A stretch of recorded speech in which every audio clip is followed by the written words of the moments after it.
Hello Jenny, it's Adrian Plass here, and it's a great pleasure for me to be part of this event. I read your poetry a long time ago and I absolutely loved it. And I just thought I'd do a couple of things for you. Seeing as I am an Anglican, or if I'm anything, I'm an Anglican, I thought I would do the church notices, which I've always enjoyed doing. It was based on being at a particular church service. I won't tell you where it was, but it was a little bit like this. Good morning. A few brief notices before our service commences. In the forthcoming week, Tuesday will be the fourth Tuesday in a month that has 5 Tuesdays. So, as is our normal practice, we shall be bringing the Wednesday meeting back to Monday and holding the Tuesday meeting on Friday. And please study these details carefully, as we wish to avoid the most unsatisfactory situation that occurred on the last occasion that Tuesday was the fourth Tuesday in a month of 5 Tuesdays, when a number of folk attended all 4 meetings in the hope that they might hit upon the right one by chance. I've been asked to remind everybody that the key to the side chapel is on a hook in the junction box just outside the vestry door. The key to the junction box is kept in the tall cupboard at the back of the church, and the key to the tall cupboard can be found in the robing chest, which is situated just outside the vestry door, immediately beneath the junction box.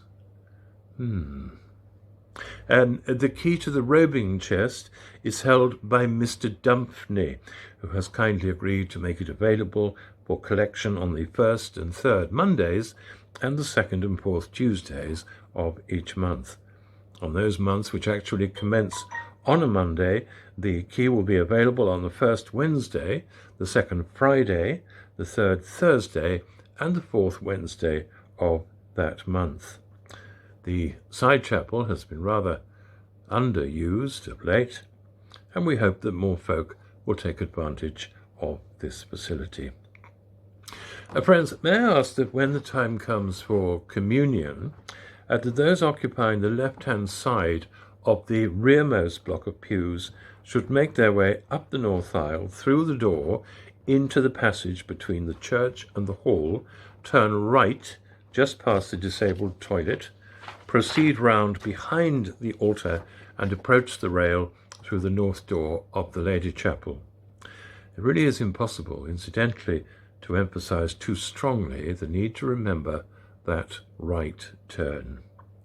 Last week, Mrs. Cardew-Fit, who is really quite frail and elderly and just a little bit confused, walked straight on out of the east door along the High Street, eventually lining up for communion in the public bar of the Blue Cockatoo, with consequences that I can only describe as grotesque.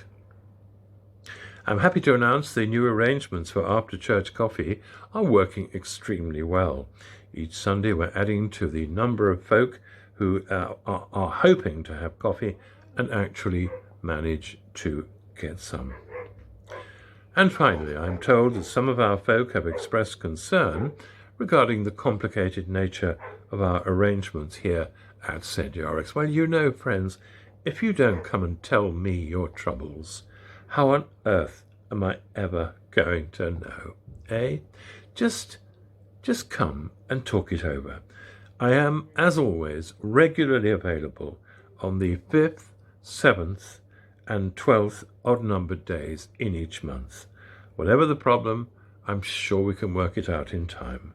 Thank you very much. And I think my favourite moment in notices was in the Channel Islands, where a grizzled old vicar, it was Pentecost Sunday.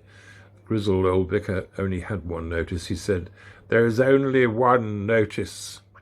The charismatic prayer group, the existence of which has been known to me for 2 minutes, will not be meeting on Tuesday."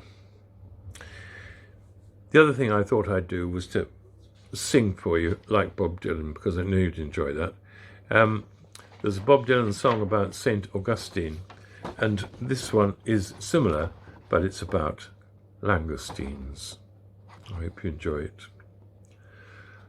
I dreamed I saw a langoustine, alive as you or me, scuttling through the waters of this Caledonian sea, with eyes upraised upon their stalks and a longing unfulfilled, searching for the very prawns that already had been grilled. Arise, he cried so loud in a voice that knew no rest. Come all you seafood connoisseurs and hear my sad request. If prawns are on your menu now, I beg you to refrain. The langoustine you bite tonight may be my Auntie Jane.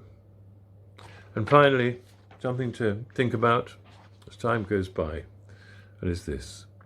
In the great motor race of life, Jesus is the pits. See you, Jenny.